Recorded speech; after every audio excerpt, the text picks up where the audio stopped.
everyone, welcome back to WCB Jazz Vinyl. So the topic today is one that I think is going to interest a lot of people, and that is the setup or the design of my listening room. And why I say it's going to interest you is because I think everybody is constantly looking for ways to improve the sound. And one of those ways is not just in the equipment, it's not just in the vinyl that you listen to, it's in how your listening room is set up. Is it set up in in a optimal way? And guess what? My listening room, admittedly, is very sort of suboptimal. There's a lot of big problems with it.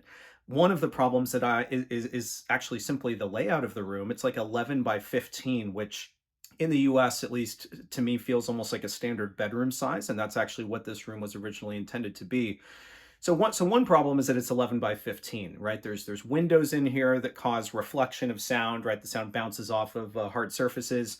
I also have two couches in here, which crowds the room quite a bit. In addition to 52 cubes of vinyl, plus all the books that I have in here, plus like my, the amplifier and the turntable and like my VPI cleaning machine and everything that is just crammed in here. And so what I decided to do, and I'm going to kind of walk you through some of the reasons why, is I decided to streamline how this room is set up and try to make it a little bit more optimal. So before we go into this, as always, hit like on this video, hit subscribe to my channel, and of course you can go over to Instagram. You can follow me at what_can_brown. So taking a trip down memory lane, if you will, my listening room has had a variety of different layouts. In fact, this is something that dates back to me as a kid. I would constantly rearrange my room, putting the bed from one wall to the other, painting the room. I was doing all this when I was in like middle school and high school, always trying to figure out like what's the best way, what's the best way for the layout. And like I said, this room just has a lot of restrictions in terms of everything that's in here. And so over time, what's happened with this room is that my collection has grown significantly since I moved into this house and started using this space as my listening room. One of the things that I've done is I actually ended up pulling off the closet shelves of the closet in this room in order to accommodate more vinyl.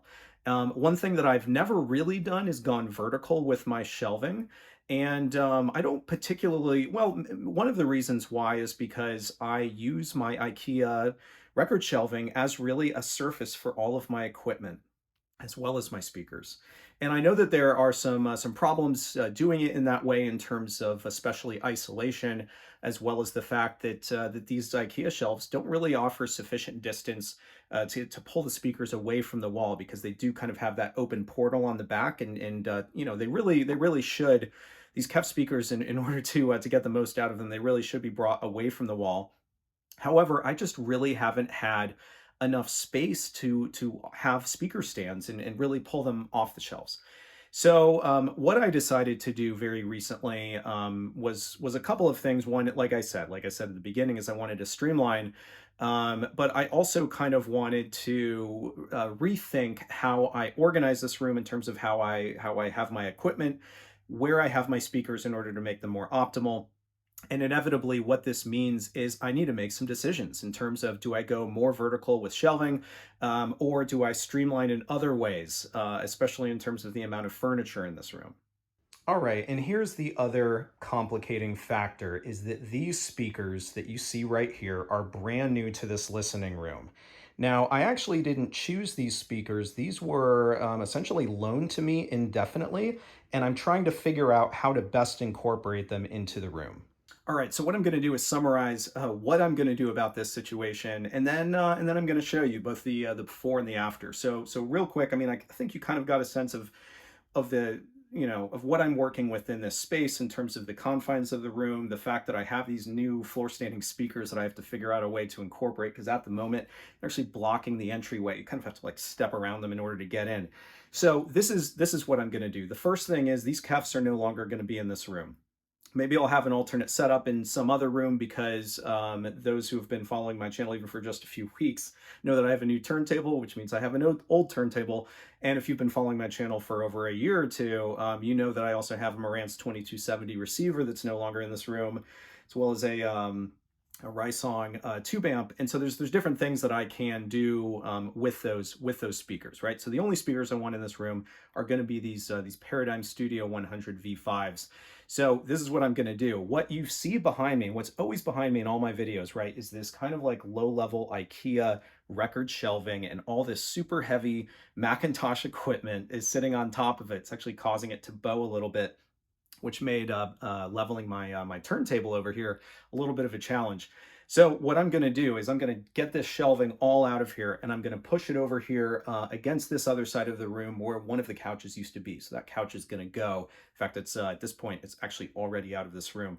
So this record shelving is going to push over there against the window. Some of it's going to go vertical where previously it wasn't vertical, not blocking the window, of course. And then the other thing is I'm getting an equipment rack. Nothing too crazy. I know that there's lots of crazy ones you can get with like the spike feet and everything. I have hardwoods in here. I don't want to damage those, so I'm going to go for a a rack that hopefully does a good enough job in terms of isolation, and that's going to basically take the place of where a lot of this record shelving is, and I'm going to have that sort of oriented in a vertical format. I'm going to have the Paradigm speakers that are going to go certainly closer to the wall than where they are. They don't have open ports on the back, so I don't know that it's that as big of a deal in terms of their distance from the wall, but I'm going to have them get a comfortable distance to the wall to get them out of the way a little bit and really just streamline this entire area in terms of where I'm facing while I'm listening to music on the couch. Now, let's be real. My setup is still not what I'll call audiophile enough in order to have, like, say, all of my equipment just sitting on the floor, like you see in some of the high-end listening rooms, with like, I don't know, plinths or like isolation kind of blocks underneath them. Like, I'm not going that route. I am just going the equipment rack, vertically oriented kind of thing. And I'm really interested to hear how it sounds. It's possible that I'll do some other type of room treatment, perhaps maybe behind the speakers, just to sort of absorb maybe a little bit of I don't know, a little bit of like sound bouncing. But there still are limited things that I can do in this room in order to accommodate all of my vinyl. And the obvious solution might be to say, oh, why don't you store your vinyl elsewhere in some other room? That's just not in the cards. That's one of the rules in this household, is that this hobby has to be contained into this room. And so even though I've gotten rid of about 500 records, and probably need to get rid of another one or 200 at some point in the near future in order for everything to really fit in this room, I still do need everything to fit in this room. And so this is not obviously not the most optimal way to listen to music, but at the same time, it's the most optimal way, I think, for this room.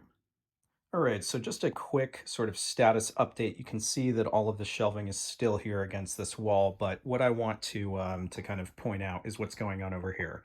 So previously, I had a couch in this gap, right, between these two record shelf units. Now, this one right here used to be up against this wall, and what I did is I just turned it, and now it's up against that wall. Over here, this one in the corner is just a 2x2, right?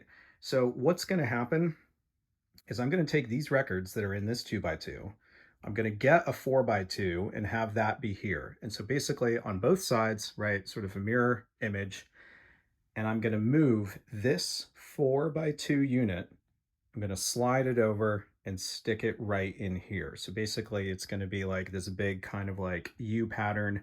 May cover a little bit of the window, but I'm not that worried about it. What that's going to enable, now that this thing is gone over here, this thing is gone over there, I'm going to be able to put my equipment rack here. I'm going to be able to have the two speakers, with as wide of a sound stage as I possibly can. And that leaves this 2x2 unit, which at the moment doesn't really have space, but what I'm thinking of is turning this 2x2 into a 4x2 as well. All right, so you'll see that I've been removing equipment from the shelves, and I'm a little out of breath, and putting it into this rack. So this is a Pangea Vulcan rack. I would say that it's fairly entry level in terms of price point. One thing that you'll note is that I actually got the sort of slider feet, and then on top of that, or underneath it, I put these additional like furniture sliders, and that's so that I can sort of slide it out and do better cable management. Now, I know that a lot of folks really like these spikes to be on the feet, but again, with this hardwood, and I've heard that these can even penetrate carpet. So I didn't want to use these, and I know that these would be ideal, but I'm hoping that Anyway, I'm hoping that this will be enough, or possibly that I'll put a small carpet underneath it to further add some cushion. The other thing that I've unfortunately realized is that I had to take my Mac units out of their walnut cases, and so you'll see that they are kind of bare with the cases right over here. And that's kind of a huge shame. What I may try to do, because I know that this company makes larger posts of this, what I may try to do is raise these or get larger posts for both of these so that I can actually accommodate the walnut cases for each of these units, because I really like that look. But then at the same time, I was kind of going back and realizing that like everything, all of my components, including my turntable, are black and silver, and the speakers. So maybe I'll stick with this. I don't really know, but anyway, making progress. All right, so we are getting there. So as I mentioned, the equipment's on the rack over here. I successfully moved the record shelving over to this wall. However, wasn't able to move that 2x4 over here like I thought I could. And the reason why is because the only vent in this entire room, the HVAC and all that, is right in the middle there. So unfortunately, I didn't want to I was thinking for a minute about drilling a hole into the bottom of one of the cubes and then kind of creating like a way for it to come out. But what I realized is that even if I did put a 2x4 in and try to do that, there'd still be a gap in between some of the units. So I just decided to only have these 2x2s as opposed to the 2x4. So it is what it is, but at least it's mirror image on the other side. I also realized that I have basically a 2x2 unit of cubes that I can't like realistically fit in here otherwise, that like was previously in here. So what I've done, or what I'm about to do, is put 2x2s on top of these on top of both of these units to essentially accommodate. And then the other thing, sorry, not 2x2s, not 2x2s, 2x1s on top of each of these, because I don't want to go all the way up to the ceiling.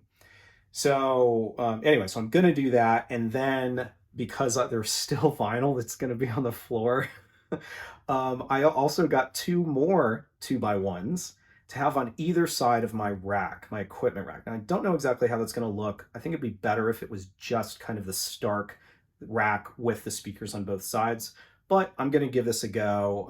The 2x1s are not very expensive, so I went ahead and got a couple of them. And yeah, we'll just kind of see how it looks and hope that these don't collapse. So, it'd be nice is if I could get that 2x1 constructed, and then all of my Music Matters and Tone Poet titles on top of this 2x4, because actually currently that is all Blue Notes. So, I think that's what I'm going to do. That's what I'm going to put up there. And wouldn't it be nice if it was just as simple as this? That was easy. All right, surely it can't work 2 times in a row, right? All right, everyone, last update, and that is that I've got the 2x1s that are set up on either side of the rack. Now, don't get me wrong, I get it. It's not completely ideal. I would really love to have just the rack in the middle and not have those 2x1s, but I really needed that extra storage. So you can kind of see it's on either side. We'll see how this sits with me. These things are actually quite a bit easy to move around. So if I change my mind, although I don't know what my other options would be. So yeah, at this point, I'm going to show you just a little bit of a photo montage of kind of the completed redesign. I'm pretty happy with it already. I can't wait to actually spend a little bit more time listening now, because the last 48 hours doing this has been pretty exhausting. So yeah, again, thanks everyone for sticking with me, and stick around for these photos, and I'll see you next time.